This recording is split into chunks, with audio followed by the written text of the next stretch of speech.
Okay, so I have been a single monitor user for like, I don't know, 4 or 5 years at this point. I personally just prefer the way it looks. I like the simplicity of it. I like how focused I end up being on a singular monitor. And honestly, monitors have gotten so good that they can sort of sometimes, I don't know, like act like multiple monitors at once, whether it's, going to be by functionality or by resolution. So that's why I've sort of just stuck with it. For me, it's kind of been when 4K monitors just got a lot better. When they came out with OLED and they had a bunch of dual modes and stuff. Either 4K or I use an ultra wide. And more recently, I've been able to sort of do both. By both, I mean 5K, 2K resolutions. Now, last year I did review LG's 5K 2K OLED monitor, which has been a staple for me on and off over the last year or so. And last month I reviewed their even larger 5K 2K monitor. Now, both of these end up being incredible options for single monitor setups, primarily due to their size naturally, but as well, a lot of it is the functionality. Now, between these two monitors on my reviews, I've gotten a ton of questions between the both of them.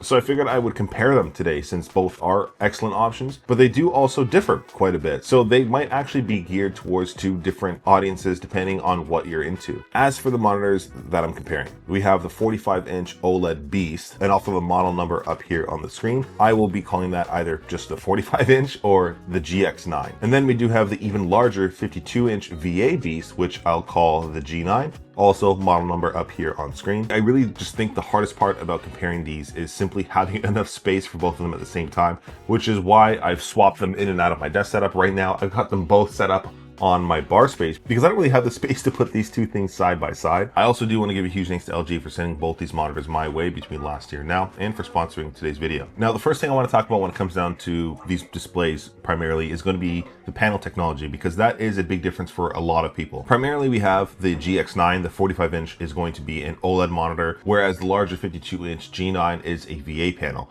Now, there are pros and cons to a lot of these panels right off the bat. Just being completely transparent, I am a bit of an OLED fanboy. I just prefer the way OLED looks for me personally. My phone's OLED, my tablets are OLED. I just prefer OLED personally. That said, it isn't always better. And the monitor I usually fall back on is the 4K OLED here from LG, which I've had for 2 or 3 years at this point. This one's a 4K 240 hertz. Swaps to 1080p at 480 hertz. It's kind of bonkers. I've been typically swapping between this one and the GX9. And the only reason why I haven't been sort of maining the GX9 100% of the time is just because of my limited space down here.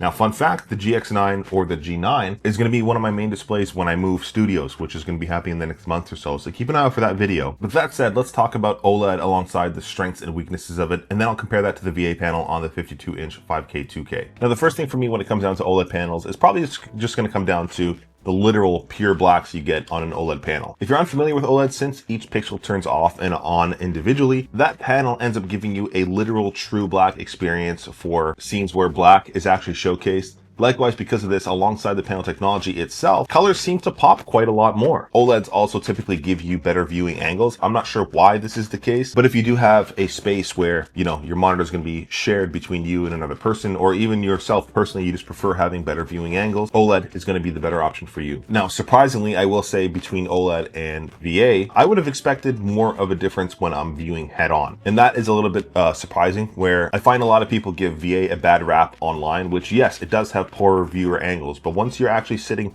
dead center for just you alone and you're just diving into your content, VA is actually surprisingly good. I'm not sure if this is just because it's a flagship product, but the VA panel on the G9 was just a surprise. Likewise as well, when it comes down to gaming, the response time between these panels are both practically near instant. OLED panels will typically give you 0.03 milliseconds, which is instant. 1 millisecond on the VA panel is also practically instant. So I don't really know who can sort of register that difference. So yeah, both are near instant when it comes down to response times while gaming. But one of the downsides to OLED, and I read a lot about this online, is burn-in, which I've never experienced on any of my OLED panels anywhere that I've ever owned. And I legitimately just don't baby my OLEDs whatsoever. I just let them run their automatic OLED clean cycles and all that. And I haven't experienced any OLED burn-in whatsoever. And I have editing timelines up on here. This monitor I think I've used for like 3,300 hours or so, and still no burn-in. So yeah, I don't really baby my displays on that front, but a lot of people do care about burn-in who have static elements. Let's say you literally play one game only, say World of Warcraft or Overwatch or something with a static element in the corner, that might lead to burn-in. So yes, that is a factor to consider. Now, pure blacks and potential burn-in aside, when you do hop over something like a VA panel, Of course, burn-in's not really something you have to worry about. And it still does even get brighter, which would typically make a panel more susceptible to burn-in. So it's not really something you have to worry about on a VA panel, which is nice. Even putting these two side by side, I wasn't really expecting the brightness difference to be that apparent. As well, I do talk about them more in depth in my original reviews on each, so be sure to check out those below if you do care about the actual individual reviews. But yeah, so for normal, longer, productive, or gamer sessions, whatever the case is, for example, even just normal SDR or HDR gaming on the VA panel can sustain a brighter image for a longer period of time. HDR wise, the GX9 will give you a true black 400 HDR experience, whereas the G9 will give you an HDR 600. So just something to be mindful of if brightness is something you care about. True Black 400 is probably my preference just due to the near infinite contrast ratio for pretty much anything you do. And yet there's still details in the shadows, which I love. And it ends up looking incredible whenever I'm gaming. I personally can control all lighting down here in my sort of basement studio. So when it comes down to brightness, it's not really something I notice all too much, and I only primarily noticed it in this test how much brighter the VA is because they're side by side. So either are going to be good for you depending on your situation. Now, while I'll definitely get further into it when I talk about something like productivity, VA panels typically have better text clarity based off of how the subpixels are laid out on each panel, and some people really are more susceptible to things like text fringing. I'm not one of them. Luckily, I do a lot of accounting work and day-to-day administrative stuff for YouTube on all of these displays, and I don't really notice, text fringing on my OLED panels, but there are a lot of people out there with that issue. So that's where something like the VA panel comes in, where some people literally just prefer that for the productivity standpoint, where text can typically be a little bit more sharp. So yeah, that's the panel. The 52-inch G9 is a VA panel, and the 45-inch GX9 is an OLED panel. Let me know what you guys think is the better between those two. I'm probably still coming off a little bit biased, but naturally, I prefer OLED myself. Now, the big thing I got to talk about between the differences in these monitors is got to be the size, because a 52-inch monitor is an absolute monster when it comes down to the whole screen estate you get. And it's really just hard not to appreciate how expansive it is. Prior to the 52-inch, that 45-inch GX9 was my largest monitor I've ever used, and I didn't realize how much larger a 52-inch display is, which it's massive. So taking a look at both of these, it's easy to see that they're both rather large, but the 45-inch does come in quite a bit smaller than the 52-inch G9. Despite the size, both of these, of course, do have that 5K, 2K resolution. So trust me when I say both are going to be tack sharp. But when it comes down to anything you're doing on here, naturally the 45-inch will be a little bit sharper with a higher PPI, being that it's smaller with the same resolution as the 52-inch. I will put the PPIs up here on screen as well, but when it comes down to actual usage, when you're into whatever you're doing, it's not really that big of a noticeable difference, I can say. There also is a 39-inch 5K, 2K, which would even be smaller than these two, which I'm hoping to check out. And I imagine that one would even have a higher PPI. Now, separately from the size on both of these displays, where they're both going to win is going to be the 5K, 2K resolution, because this is where things get a little bit more special compared to typical ultra-wide, where you might have something like 3440 by 1440. While that is an ultra-wide resolution, a lot of that vertical screen estate is typically chopped off, which kind of sucks, especially when coming down to any sort of competitive games and stuff. You're just literally losing screen estate. It might be a little bit wider in some games, but 5K, 2K gives you back that vertical height. So it ends up being something like a 4K wide. So if you're somebody who loves 4K gaming and you want to go wider, that's what the 5K, 2K resolution gives you. So you're not losing that vertical height. You're just getting a lot of horizontal width in your monitor space. So between the 45 and the 52, there's a bit of a difference between here. And that's why the 52 ends up being a little bit more special for some people in terms of actual functionality and usability, because 45 is great. It's already very large, but some people simply need larger. If you're going over that 45-inch monitor territory, typically you're going to be jumping into the TV space. Now, while TVs are excellent, and I've used something like the LG C5 and a lot of OLED TVs as a sort of monitor, they do miss some features. Those TVs, while larger, might not have as high a refresh rate. They might not have something like DisplayPort, and some people simply prefer having a monitor, which is where something like the 52 comes in. And simply put, some people just want a massive display, which is where the 52-inch comes in, and that can pull ahead. Now, that said, both are large, like I mentioned, and both are going to do an incredible job when it comes down to gaming, creative work, or productivity. Apart from the size of these two displays, there is a bit of a difference in the curve, whereas the 52-inch G9 does have a 1000 R curve, and the 45-inch GX9 does have an 800 R curve. I will say both of these monitors have a kind of aggressive curve, which I'd say almost mandatory, especially if you're going to be gaming on them. It's going to be more immersive for, racing sim setups or just general racing games. When it comes down to competitive games, you almost need that aggressive curve to actually see in your peripherals on the sides of your display. And overall, because those displays are so large, that curve ends up making it so that you can just view the display without sort of craning your neck to side. That's why both of these do have that aggressive curve. Granted, of course, the GX9 will be a little bit more curved compared to the G9. As an accountant for my day job, I can say when you do get something more curved, something like a spreadsheet might distort a little bit more at the edges, which is why the 52-inch G9, for example, if you're primarily focusing on productivity, might be the better option with its slightly less aggressive curve. But when it comes down to the ports on here, they're actually going to be identical pretty much. You're going to get two HDMI 2.1 ports. You have that DisplayPort 2.1, which is brilliant for getting the most out of that 5K 2K resolution. You're going to have a Type-C port with 90 watts power delivery, which is perfect for plugging in your laptops, your tablets, or just charging something otherwise. And then of course you do have USB ports for connected devices if you do need them. And of course for my audio buffs out there, both of these do have that DTS-X headphone jack, which I ended up using quite a bit with my in-ear monitors. So ports wise, you're pretty much covered. Likewise, despite being different sizes, the build on these are going to be near identical. They both have that dope LED lighting on the back end. They both have premium builds. The stands can swivel and height adjustment, they can tilt. Obviously, there's no rotation because they're gigantic. You don't really want to do that, I'd say. And both can be thrown up on VESA arms if you have something large enough. But yeah, in terms of build, these are both on the premium side of things. And naturally, of course, since these are both coming out of LG's Ultra Gear gaming lineup, these are going to be fantastic for gaming. Starting with the 5K 2K on the 52-inch, this is where you're going to be getting a static straight 240 hertz right out of the box. This is going to be fantastic for a good chunk of gamers compared to the 45-inch GX9, since that does only go up to 165 hertz. Now, I've been spending a good amount of time playing games like Mixtape, Forza Horizon, Cyberpunk on both of these displays, and it's easy to say that 240 hertz solid is just straight up amazing still, and it's hard not to love. And again, the 5K 2K, while still pretty close at 165 hertz, isn't quite the same, so there is a bit of a trade-off there, but this does have a little bit of a trick up its sleeve because this does have a dual mode, which puts this into a wide HD image instead of 4K,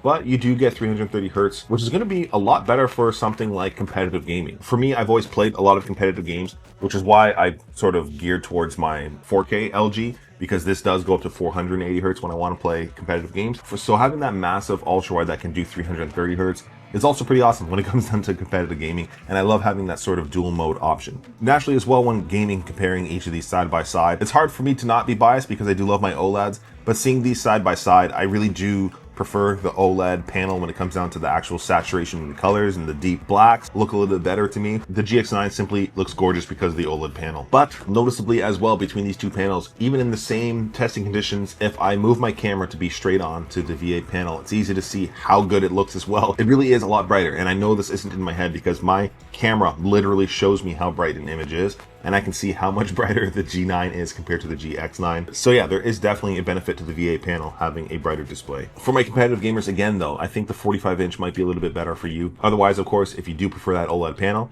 and if you're not really focused on all that specifically, the 52-inch might be better for somebody who really does want that solid 240 hertz. One thing I can say is that I've been really enjoying Forza Horizon, and while I definitely did prefer the colors and stuff on the 45-inch GX9, I actually had a better experience on the VA panel being as large as it is. Even with the less 1000 arc curve, I did prefer playing Forza Horizon on there just because of the larger size. Something I wasn't expecting, but I only noticed because I swapped them out back to back. Either way, I can't say you're going to win with either of these monitors. It's going to come down to your panel and size preference, I think, at this point. But separately from that, I love my console gaming. I gotta touch on it quickly because I still love it, and I imagine some people are going to as well on here. But I will say, because these are ultra wide displays, they're not going to have an ultra wide image because consoles simply can't do that. The PS5 or Xbox Series X, for example, will still give you 120 hertz at your peak. So there's a lot of wasted potential on these monitors if you're only a console gamer, but I have to mention them because they do connect up to that HDMI 2.1 port. And one of the things I love is that these do have built-in speakers that sound incredible, which is great for console gamers, PC gamers as well, if I'm honest. But it's something I figured I'd mention because both of these displays can still have a 16:9 image. So when you are playing your console games, the 52-inch 5K 2K will give you about a 43-inch 4K monitor experience, which is absolutely massive and amazing, mind you. Whereas the 45-inch GX9 will give you a large 37-inch 4K monitor experience, both at a 16:9 aspect ratio. And if either of those displays are too large for you, just always remember your consoles can resize that window to be whatever you prefer it to be. So you're typically going to be covered when it comes down to console gaming. You're still going to get variable refresh rate. You're still going to get low latency modes. So if you are a PC console hybrid gamer like myself, you're still going to have a good time on these displays. Now, getting into something a little bit more productive. While I can't say one is better than the other from a productivity standpoint, This is still going to come down to your personal preference, but I will share my experience. Again, this is sort of comes down to the panel of choice. Again, it's going to be VA versus OLED. A lot of people have a better text experience on a VA panel. So anybody who's a typist, anybody who's an accountant working in spreadsheets like myself, you're just typing up emails every day, all day, and you need like 40 windows up on a massive screen, the VA panel might be better for you in that case for the text clarity. And that isn't to say the OLED is bad at that stuff whatsoever, because it's still excellent on it. Again, I still use my OLED panels daily. It's just literally how the panel technology works. And again, when it comes down to screen estate, 52 is still much larger than 45, as you can see. And while they're both the same 5K 2K resolution, of course, you can throw up a bunch of windows on your expansive display. Both are going to carry the same, I don't know, amount of windows, but the 52-inch will have larger versions of those. The image, being that it's larger, again, the image might be ever so slightly softer than the 45-inch GX9, but that is something to be mindful of in a productivity standpoint. The G9 is still larger. Now, moving over to creative work, that's where I personally lean closer to the GX9 with the OLED panel, because I do a lot of color grading, I do a lot of video editing, and whatever else is creative, I find the OLED panel is going to be a little bit better for that sense when it comes down to color reproduction and the like. And I simply prefer how OLED panels look when I am doing any sort of creative work. Overall though, between the two of these, they're massive. They're going to do a good job when it comes down to productivity. And still, this sort of harps back to your preference in the actual panel. Some additional features here, because these panels are so large, they're both going to have things like picture-in-picture and picture-by-picture. Of course, 52 inches at 5K 2K will give you a larger version of that same image if you're going to be putting the picture-in-picture in the corner. And the 45-inch will give you the same experience, albeit just a little bit smaller. A bit of a bonus on the OLED panel, I think this comes down to the panel technology and simply just being able to do it, is that the OLED panel on the 45-inch GX9 has all these wild dual modes where you can sort of change the resolutions and the aspect ratios of your display. So this ends up being, I think I said this in my original review, this ends up being like 8 monitors in one or something. Again, I'll link to that below if you want to see me go over all the dual modes on here, because there's a lot. You can sort of manipulate the GX9 to give you a small 1080p screen. You have ultra wide modes. You got more 16:9 aspect ratio options. There's just a lot more there when it comes down to the actual resolutions that you can play with. And between both of these displays, I got to talk about the times where I'm just vibing out, I'm watching something, and that experience is great on either of them. And one of the things I have to say is that the reason why I've stuck with all these LG monitors in general is because they always seem to have an excellent set of built-in monitors. This goes back to the single monitor setup I was talking about, the simplicity of it. If they have good speakers, count me in. And I'm listening to music, I'm watching content, I'm playing games.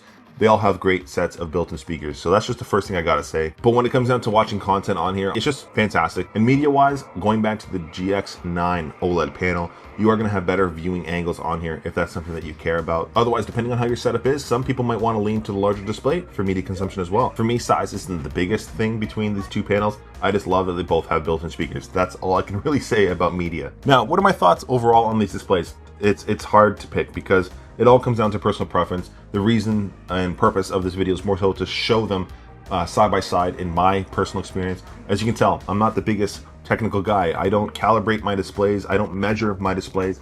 I am the normie who uses them out of box, and I can say that both of these will give you an incredible experience. And if you want to sort of deep dive into making it your perfect display, I think it's going to come down to your personal preference on the size and the panel. OLED versus VA, 52 versus 45. I know my preference is going to be the 45-inch OLED, mainly because it just fits me personally a little bit better. I create a lot of videos online. I do a lot of competitive gaming for that dual mode that kicks in at 330 Hertz. For me, that specific monitor is better. Separately from that, all my productivity, I can say I had a better experience on the VA panel. Not from a text clarity standpoint, because that's never really been an issue for me, but simply just the slightly less aggressive curve and the larger size was better for me for my accounting work on my day job. But for some people, you might just prioritize the size on that one for something like a racing sim. And for somebody else who might not really care about OLED, for example, or having a 330 Hertz option, you might just want the solid 240 Hertz and call it a day. Where the VA 52-inch 5K 2K G9 fits is, it fills a gap where somebody might want a TV in their desk setup based off of the size. Again, you're getting that display port, you're getting that Type-C connectivity, you're getting the higher refresh rate. That's where the G9 sort of fits, being 52 inches. So I find that one to be a little bit more unique versus somebody who might be considering a TV. But yeah, let me know what you guys think about this. It's probably a pretty long video at this point comparing the two. Again, I'll have both of my original reviews down below if you want to check those out. Again, each of those go farther in depth into any and all features of these displays.